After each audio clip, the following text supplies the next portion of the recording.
يا صباح الخير، صباحكم مليان بالسعادة والتفاؤل وراحة البال، يا رب جميعا تكونوا بخير. عملنا مع بعض قبل كده انواع واشكال من البسكوت كتير جدا، وكلها بقى كانت حلوة جدا وكمان بسيطة واقتصادية، لان كل انواع البسكوت اللي انتوا شايفينها دي كانت من غير زبدة ابدا. والاحلى بقى والاسهل ان انا كنت بعمل بعجينة واحدة نوعين من البسكوت، توفيرا بقى للوقت والمجهود، وكلها الحمد لله كانت حلوة جدا. بس خلينا متفقين بقى ان البسكوت الوحيد اللي مفيش اتنين بيختلفوا عليه هو بسكوت الزبدة. يعني تحسوه كده ان هو ليه رونق خاص من اول طريقة التحضير بتاعته والتشكيل اللي مفيش اسهل ولا ابسط منها، وريحته طبعا اللي في الفرن اللي بتكون قلب الدنيا. اما بقى قوامه وطعمه فدول في حتة تانية خالص، لان طبعا كلنا بنحب بسكوت الزبدة يكون هش وناعم جدا وبيدوب كده في كوباية الشاي. وتركية القوام والطعم دي بقى هي اللي بيختلف عليها كده طريقة عمل بسكوت الزبدة من حد للتاني، لان في البسكوت ده ممكن لو تركات بسيطة جدا ما عملتهاش في طريقة البسكوت هتنقل معاك البسكوت لحتة تانية خالص، وبدل ما هيطلع معاكي ناعم جدا وهش وخفيف وبيندوب كده معاكي في كوباية الشاي، لا هيطلع معاكي العكس تماما. فيلا بقى نشوف بسكوت الزبدة القمر ده هنعمله مع بعض ازاي علشان يطلع معاكي ناجح من اول مرة. بس لو سمحتوا كالمعتاد يعني عايزة افكركم يا ريت اللي معملش اشتراك في القناة يشترك وكمان يفعل الجرس ويعمل لايك علشان ده بيساعد القناة ان هي تكبر.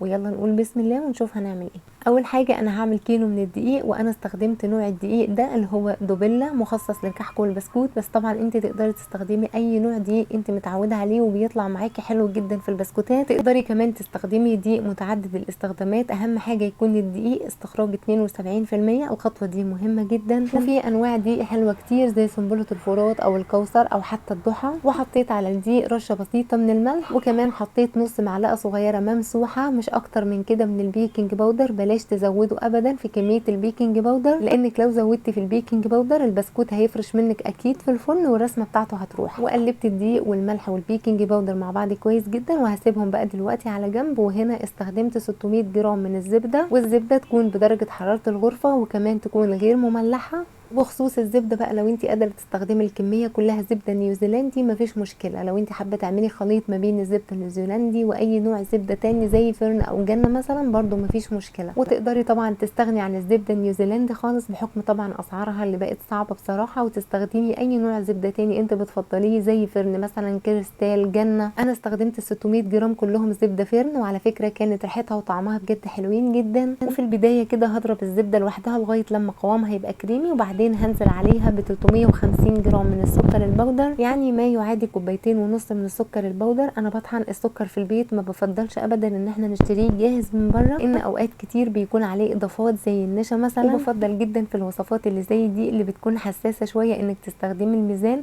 بيكون طبعا احسن من الكوبايات بكتير علشان الوصفه تكون ناجحه معاكي من اول مره. انا بعد ما ضربت الزبده والسكر مع بعض كويس جدا لغايه لما قوامهم بقى بالشكل اللي انتم شايفينه ده، بس وانا بضرب حسيت ان الطبق صغير فنقلتهم في طبق كبير علشان اخد راحتي في الضرب، لان في المرحله دي كل ما تضربي الزبده والسكر مع بعض كويس جدا لغايه لما القوام واللون يكون زي الكريم شانتيه بالظبط، البسكوتيه هتطلع معاكي هشه وخفيفه وناعمه جدا وبتدوب. يعني ما تستعجليش ابدا في الخطوه دي، ويا ريت كل شويه توقفي المضرب وتجيبي بالاسباتيولا كده من تحت لفوق علشان تتاكدي ان الزبده كلها اتضربت بشكل كويس جدا. وبعد ما ضربت لغايه لما القوام بقى كريمي وعامل زي الفوم كده، حطيت معلقه كبيره من الفانيليا السائله، تقدري تستخدمي فانيليا باودر. وبعدين هنزل باربع بيضات، والبيض بقى لازم جدا وضروري يكون بدرجه حراره الغرفه، ما ينفعش ابدا يكون طالع من التلاجة. الخلاصه يعني ان الزبده والبيض هتستخدميهم بدرجه حراره الغرفه، والاربع بيضات ما ينفعش ابدا تنزلي بيهم على الزبده والسكر مره واحده، لازم تنزلي باول بيضه وبعدين تضربي كويس جدا، ولما تختفي هتنزلي بالبيضه الثانيه وهكذا لغايه لما تخلصي كميه البيض. ولما اتاكدت بقى ان الخليط كله على بعضه كده اتضرب كويس جدا، هنزل بالمواد الجافه اللي كنا محضرينهم،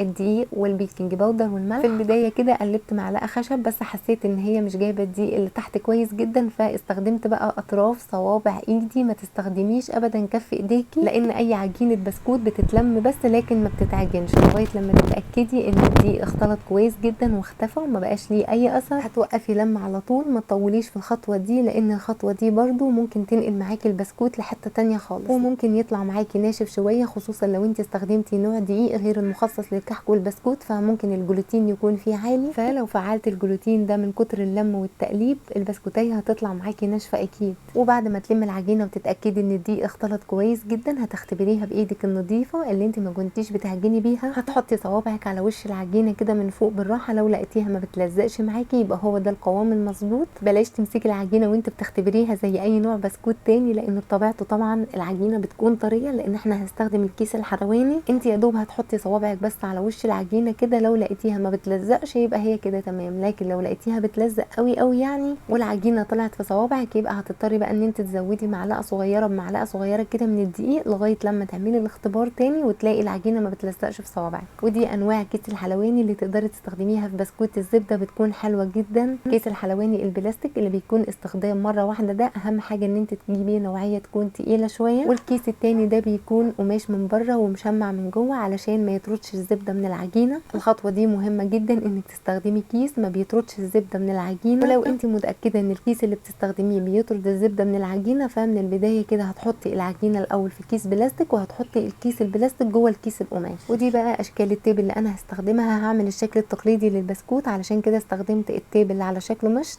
تقدري بقى تستخدمي الصغير ده مكتوب عليه 1 دي، وتقدري تستخدمي برضو الكبير بيكون حلو جدا حسب حبك انت بقى لشكل وسمك البسكوت. لو انت بتحبي البسكوتيه سميكه وتكون محمله كده شويه يبقى تستخدمي المشط الكبير. ومهم جدا وضروري في بسكوت الزبده انك تعملي تيست كده قبل ما تبداي تشكلي العجينه. هتشكلي كام بسكوتيه كده في صينيه صغيره وهتدخليها الفرن علشان تشوفي التسويه بتاعتها هتفرش منك في الفرن ولا لا. وانت بتعملي الاختبار لو لقيتي البسكوت فرش منك في الفرن فهتزودي العجينه معلقه كبيره كده من الدقيق، وبعدين هتلمي العجينه تاني وتعملي اختبار تاني. كده احسن انك تعملي الاختبار ده من البدايه، خساره لما تشكلي صاج مثلا وتدخليه الفرن وتلاقي البسكوت كله فرش معاكي. فمن البدايه كده نعالج الموضوع بسهوله جدا. انا لما عملت الاختبار الحمد لله البسكوت طلع حلو جدا، ما فرش ابدا في الفرن وقوامه بقى ناعم وزي الزبده. ويا ريت بقى وانت بتشكلي البسكوت ده تكوني بره حراره المطبخ، لان طبعا هتشغلي الفرن علشان يسخن علشان تدخلي البسكوت، فما ينفعش ابدا ان عجينه البسكوت ده تفضل في حراره عاليه، لان تاكدي ان العجينه هتفصل الزبده اللي فيها والبسكوت هيطلع معاكي ناشف ومش هيطلع ناجح ابدا. والبسكوت ده لو هتعمليه في الصيف ومفيش تكييف تشتغلي فيه فيا ريت بعد ما تخلصي العجينه تحطيها في التلاجة وتاخدي منها جزء جزء كده تشتغلي فيه علشان العجينه ما تفصلش الزبده اللي فيها. او لو انت هتشكلي على طول الكميه كلها ورا بعض فتقدري بقى ان انت تدخلي الصواني دي التلاجة وتسوي صينيه صينيه. المهم يعني ان العجينه دي ما تتعرضش للحراره ابدا.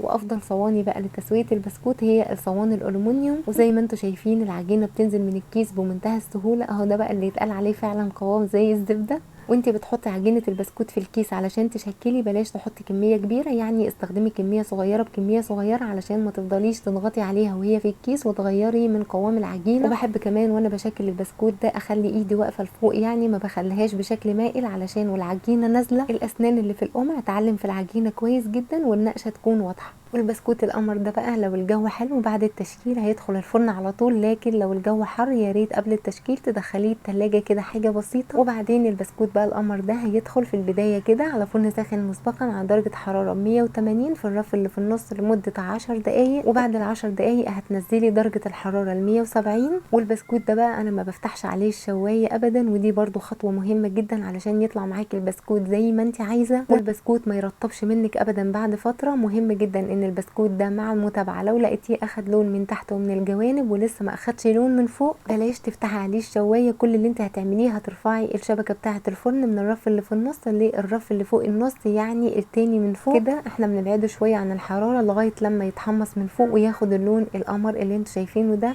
بكده تاكدي ان البسكوت ده عمره ما هيرطب معاكي ابدا، لان معنى ان البسكوت اتحمص واخد اللون القمر اللي انت شايفاه ده من غير ما تفتحي عليه الشوايه معنى كده ان البسكوتيه استوت بشكل كويس جدا على نار هاديه. لكن لو البسكوت لسه ابيض من فوق وفتحتي عليه الشوايه فتاكدي ان البسكوتيه هتاخد لون معاكي حلو وكل حاجه، بس الدقيق مش هيكون لسه استوى بشكل كويس وبيكون البسكوت لسه طري، فمعنى كده ان هو مستواش كويس جدا. فتاكدي ان البسكوت ده هيرطب معاكي بسرعه. والبسكوت اللي كان في الصاج ده انا اشتغلته بالقمع اللي حجمه صغير، لكن البسكوت اللي كان في الصينيه في الاخر ده انا اشتغلته بالقمع الكبير. على فكره بيكون برده حلو جدا، هو بيختلف في سمك البسكوته بس مش اكتر من كده، لكن الحمد لله سواء الحجم ده او ده مفيش اي حاجه منهم زادت في الفرن ابدا. البسكوتيه احتفظت بشكلها وبالنقشه بتاعتها. ولو لقيت البسكوت ده في بدايه التسويه وهو في الفرن حجمه زاد شويه، ما تقلقيش ابدا، هو لما بيدخل في التسويه بيرجع ياخد تاني حجمه الطبيعي، والنقشه بتاعته بتكون زي ما هي وما بيتغيرش ابدا. وحاجه برده كمان هتوفر معاكي وقت ومجهود، لو انت الفرن بتاعك كبير تقدري تدخلي صاجين مع بعض مره واحده، ولما تلاقي البسكوت في الصاجين اخد لون من تحت تقدري بقى تضمي الصاجين على بعض في صاج واحد، لان زي ما قلت لكم هو حجمه مش بيزيد ولا اي حاجه، بس احنا في البدايه برده اثناء التشكيل لازم نسيب فراغ كده ما بين كل بسكوته والتانيه علشان بس التسويه توصل للبسكوته بشكل كويس. لكن اول ما البسكوت ياخد لون من تحت كده خلاص تقدري ان انت تحركيه من مكانه وتنقلي بقى البسكوتات كده جنب بعض علشان تكسبي مساحه، فتحطي الصاج التاني على الصاج الاولاني، وبكده تكوني وفرتي وقت ومجهود، لان طبعا هو التسويه بتاعته بتاخد وقت شويه بحكم ان احنا بنسويه على نار هاديه، بس في الاخر البسكوتيه بتطلع معاكي بجد ولا غلطه. في حد بقى ممكن يسالني طب احنا لو عايزين نعمل البسكوت ده في المكنه مش عايزين نعمله في الكيس هنعمل ايه؟ هو بس كل اللي انت هتعمليه ان انت هتزودي شويه دقيق صغيرين بشويه صغيرين لغايه لما تحصلي على عجينه تكون متماسكه شويه، يعني لما تيجي تختبر العجينه علشان تحطيها في المكنه مش هتسيبيها بتلزق ابدا، هتمسكي كده قطعه على ايديكي وتلاقيها ملمومه على بعضها،